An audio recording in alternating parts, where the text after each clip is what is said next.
الحمدللہ رب العالمین والصلاة والسلام علی رسولہ الکریم اما بعد فاعوذ باللہ من الشیطان الرجیم بسم اللہ الرحمن الرحیم۔ ہمارے ہاں عید الاضحیٰ پہ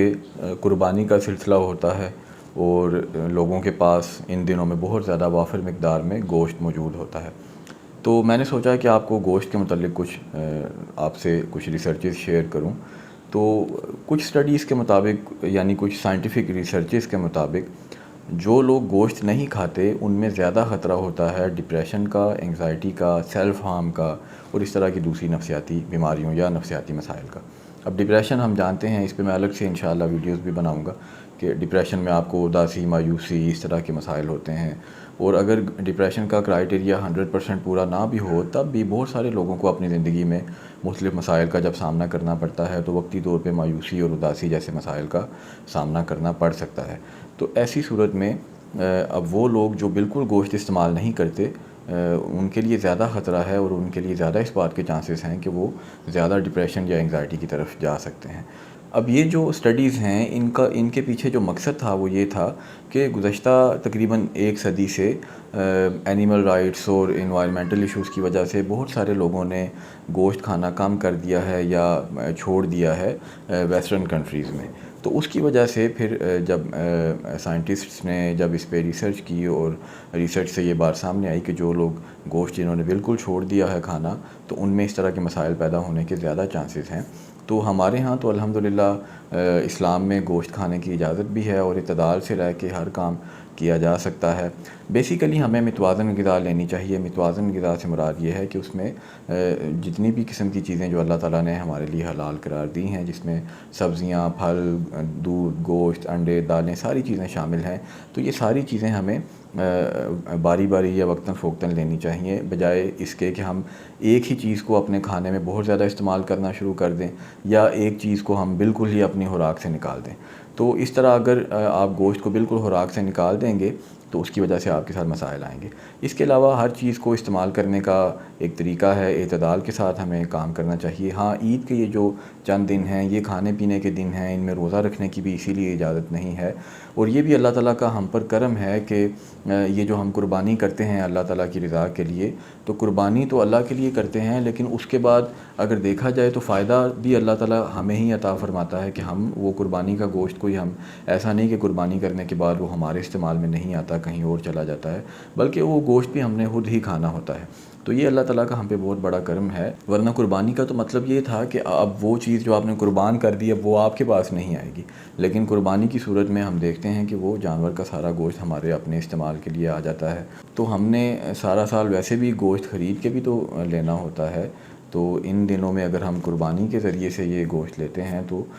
اس میں ہمیں ثواب بھی ہوتا ہے اور ہمیں گوشت بھی مل جاتا ہے۔ لیکن قربانی کرتے وقت یہ نیت ذہن میں رکھیں کہ اصل میں قربانی کا مقصد گوشت کا حصول نہیں ہونا چاہیے، آپ کے ان کے ذہن میں نیت یہ ہونی چاہیے کہ آپ قربانی اللہ کی رضا کے لیے کر رہے ہیں، کیونکہ اس دن اللہ تعالیٰ کے ہاں اور کوئی عمل اس سے زیادہ اہمیت کا حامل نہیں ہے یا ثواب والا نہیں ہے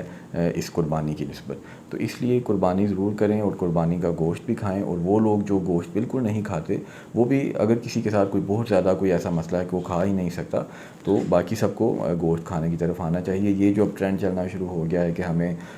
ویجیٹیرین ہونا چاہیے یا ہمیں صرف سبزیوں پہ گزارا کرنا چاہیے تاکہ یہ جانوروں کی بچت ہو اور اس طرح کی چیزیں، یا جانوروں کو درد نہ ہو، تو دیکھیں یہ چیزیں اب تو اس پہ بھی بحث شروع ہو گئی ہے کہ آیا کہ یہ جو پلانٹس ہیں، یہ سبزیاں اور فروٹس یا درخت ہیں، ان کو بھی شاید ان کو بھی پین ہوتی ہے۔ ابھی یہ سائنٹیفیکلی پروون نہیں ہے، لیکن اس پہ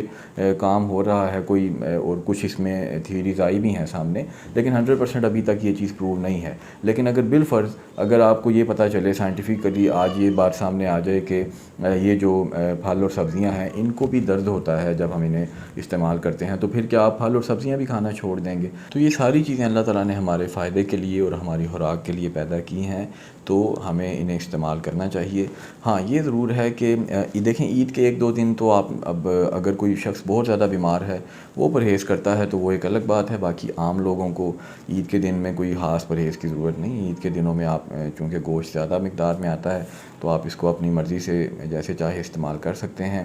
بس کھانے میں بے اعتدالی اس طرح سے نہیں ہونی چاہیے کہ آپ پورا ہفتہ مسلسل گوشت ہی کھاتے رہیں۔ چند جو عید کے 2-3 دن ہیں ان میں آپ گوشت کھاتے رہیں تو اس سے کوئی زیادہ مسئلہ نہیں ہے. باقی عام دنوں میں تقریباً ایک مخصوص مقدار میں ہی آپ روزانہ گوشت لے سکتے ہیں یا ہفتے میں 1-2 دفعہ آپ گوشت لے سکتے ہیں. اس میں بھی زیادہ بہتر یہ ہے کہ آپ اس کو سبزیوں کے ساتھ استعمال کریں.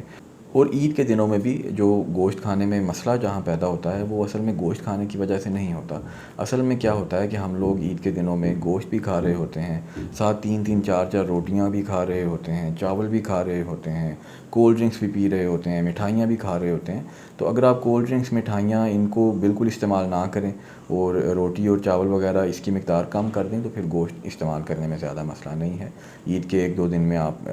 اس طرح ڈائٹنگ کی وجہ سے گوشت کھانا نہ چھوڑیں، بلکہ یہ کھانے پینے کے دن ہیں اور اللہ تعالیٰ نے یہ قربانی کا نظام بنایا ہے. اب ہم نے اس گوشت کو عید کے دنوں میں استعمال کرنا ہے اور اس کے جو گوشت کے جہاں جسمانی فوائد ہیں، اس سے جسم میں قوت آتی ہے، یہ ڈائریکٹ سورس ہے پروٹین کا. تو اس کے ساتھ ساتھ اب ریسرچ سے یہ بات ثابت ہوئی ہے کہ جو لوگ گوشت بالکل چھوڑ دیتے ہیں ان کی نفسیاتی صحت خطرے میں ہے. لہٰذا آپ اپنی زندگی میں تھوڑا بہت ہی صحیح لیکن گوشت کو ضرور استعمال میں لایا کریں. یہ ہماری آج کی ویڈیو تھی. بہت شکریہ. اللہ حافظ.